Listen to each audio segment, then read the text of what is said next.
चलिए यहाँ पे सिक्स्थ क्वेश्चन देखना। सिक्स्थ क्वेश्चन क्या दे रखा है, for the reaction A+2B tends to AB2। जो रिएक्शन A+2B जो है वो यहाँ पे क्या टेंड्स कर रहा है, AB2। क्लियर है। और the order with respect to reactant A is 2, जहां पे A का जो ऑर्डर है, रिएक्टेंट A का जो ऑर्डर है वो क्या है, 2 है, और वहीं रिएक्टेंट B का जो ऑर्डर है वो 0 दे रखा है।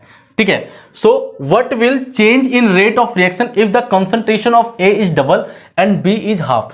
तो आपको ये बताना है यहाँ पे कि रेट ऑफ रिएक्शन में क्या बदलाव होगा यदि हम कंसंट्रेशन ऑफ A को डबल कर दें और B को हाफ कर दें। ठीक है ना। तो सबसे पहली चीज, जो रेट जो होता है वो रेट क्या होता है, रेट इक्वल टू होता है जहां पे A की जो वैल्यू, X की जो वैल्यू गिवन दे रखी है वो 2 दे रखी है, जो ऑर्डर दे रखा है वो 2 दे रखा है, तो A2 दे ऑर्डर 2 और B का ऑर्डर दे रखा है 0।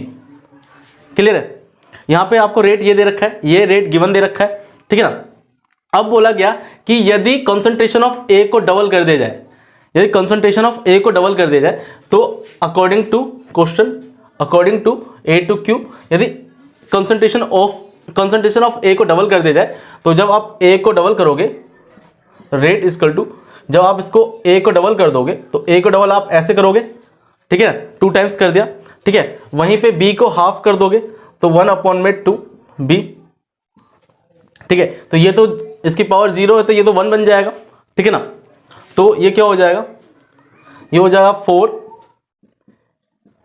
A और 2 और ये हो जाएगा आपका 1। ठीक है।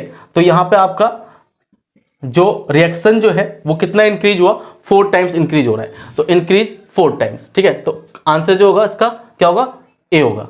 क्लियर है।